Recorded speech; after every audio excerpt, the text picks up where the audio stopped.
أعوذ بالله من الشيطان الرجيم وعباد الرحمن الذين يمشون على الأرض هونا وإذا خاطبهم الجاهلون قالوا سلاما رب اشرح لي صدري ويسر لي أمري واحلل عقدة من لساني يفقه قولي فالحمد لله والصلاة والسلام على رسول الله وعلى آله وصحبه أجمعين.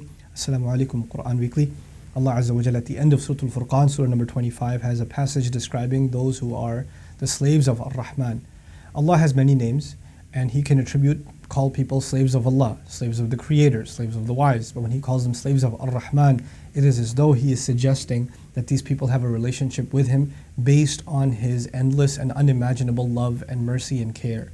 So the slaves of the one who cares a lot, the slaves of the one who loves a lot, the slaves of the one who shows mercy unimaginably. So that means that these are special people. That the people Allah is describing at the end of this passage are very, very special people. All believers are special, but these are extra, super duper, awesome, special. Now, the first quality that is described of these people that earn the title Ibadur Rahman is الَّذِينَ يَمْشُونَ عَلَى الْأَرْضِ هَوْنًا, that they walk on the earth, those who walk on the earth with humility, hawnan, softly, acknowledging their weakness. You know, when we accomplish things, we feel a sense of kind of strength and power and empowerment. And those are the moments in life where we're supposed to acknowledge our humility. This is number one. And hawnan also suggests that you don't demonstrate your strength in front of others. Allah talks about this on many occasions in the Quran. For example, lowering your wings before your parents. What does that mean? That means you're an adult, you have a career, you have money, you have your own car, you have a house, and your parents are retired, they're old. So obviously you're in a position of strength and they're in a position of weakness, but you need to not flap your wings too much. You need to chill out and act humbly in front of them. So the act of humility. You know, one time recently I traveled, and there was a brother who picked us up from the airport, drove us around everywhere, and kind of just took care of everything. This guy was literally like a servant, driving us around all over the place, right? For food, for lectures, for this, for that, anything else I can do. Can I get you some water? Can I do this? Can I do that? Like super humble brother. At the end of the trip, we find out the guy's worth like $700 million. It was ridiculous. I couldn't fathom, like, how does this work? Where do you get this kind of humility?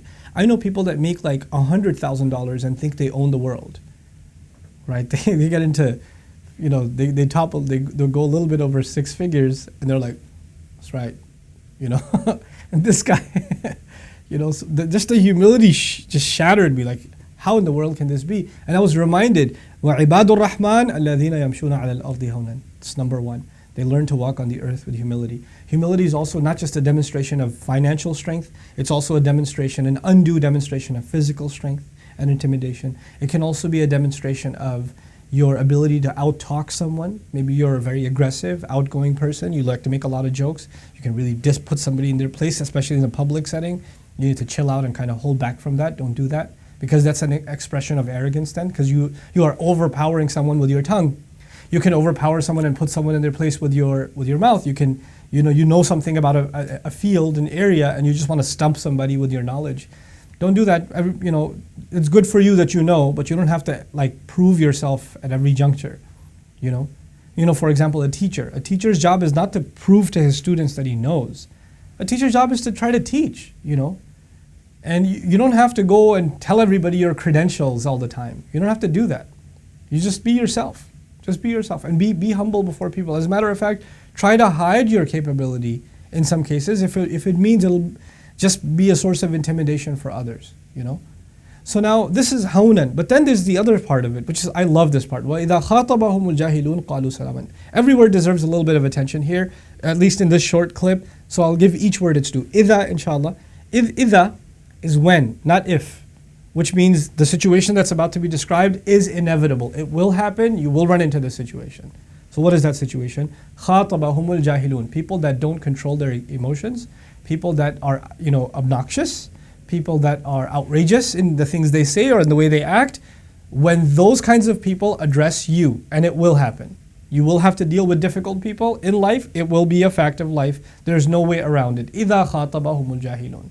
Now the other thing is, you didn't go seeking their connection or talking to them. They came and addressed you. So they're the subject of the verb, suggesting that you're not even looking for trouble. Trouble came to you, and it will. So just because you're not looking for it doesn't mean it won't come. إِذَا خَاطَبَهُمُ الْجَاهِلُونَ قَالُوا سَلَامًا. when the arrogant, or not the arrogant, the ignorant, the uncontrolled address them, the uncivilized even address them, they say, now there are two translations possible here. قَالُوا سَلَامًا means they say peace. In other words, it could be understood as they say peace out. Look, maybe this is not a good time, we should talk another time, or whatever. They walk themselves out of the conversation. They don't hear something stupid and say, you know how stupid you are? Let me put you in your place. No, peace. They don't engage. When they hear something ridiculous, they don't engage. They just say peace. قَالُوا سَلَامًا. Nowadays, it's not just about you talking to somebody in a conversation, but this could even be a WhatsApp group, man. This could be like a Facebook post. This could be a YouTube video made about you or something, or some trolling comments underneath. You don't have to address any of it. Just leave it alone. Leave it alone. Salaman. And especially in private settings where you're actually interpersonally exchanging, conversation with someone and they get out of line, you should just back off. Sometimes this might happen in the masjid. You guys are going to the masjid, some elderly fellow might get a little aggressive with you. You don't know how to pray. Why are you standing like that? Astaghfirullah, you're wearing a t-shirt or something. They'll just go at you like that and you're like, watch it, old man, or whatever, I don't need this, and you walk away. No. Just say peace, make dua for the uncle, let him keep yelling, and just go somewhere else and pray. Just go in another corner and pray, that's it. Leave it alone, don't let it get to you. The other meaning of qalu salaman is they speak peacefully. So salaman could be considered a hal, what you call in English an adverb, and the way you would think of that is, so they're talking to you aggressively, angrily, in a very arrogant tone, in a very offensive tone, almost in a way that they're trying to probe and get a reaction out of you. But you are speaking peacefully. You don't let them get under your skin. You learn how to control your emotions in this conversation, and it's not even a, you have to go out of your way to kind of, holding back, it's so hard to hold back. No. You develop a kind of tolerance where you can just let this stuff roll off the top of your skin. You don't let it get underneath. You don't let it get to you. And you just deal with it in a very reasonable, rational way. This is actually da'wah in and of itself. And Allah says Allah loves these people. Allah will describe later on, these are the other qualities of believers, like they pray all night, qiyamul layl, tahajjud prayer. He'll give other descriptions of them, but the first description He gave of them is they are number one, humble. They don't put others down, and when others are putting them down, they deal with it in a peaceful fashion. Or if they don't know how to deal with it, they just say peace and they walk away. وَإِذَا خَاطَبَهُمُ الْجَاهِلُونَ قَالُوا سَلَامًا. May Allah give us the strength of character and really the common sense and the wisdom to act on this ayah when the situation arises. These ayat, the recitation of them is easy, talking about them in a video is easy, listening to it is easy. But when the situation happens in your family, when the situation happens among your friends, when the situation happens at the masjid or in the college, then living on this ayah, that's a different story altogether. May Allah give us the wisdom and the sense to be able to act on this ayah when the situation arises. Barakallahu li wa lakum, wassalamu alaikum wa rahmatullahi wa barakatuh.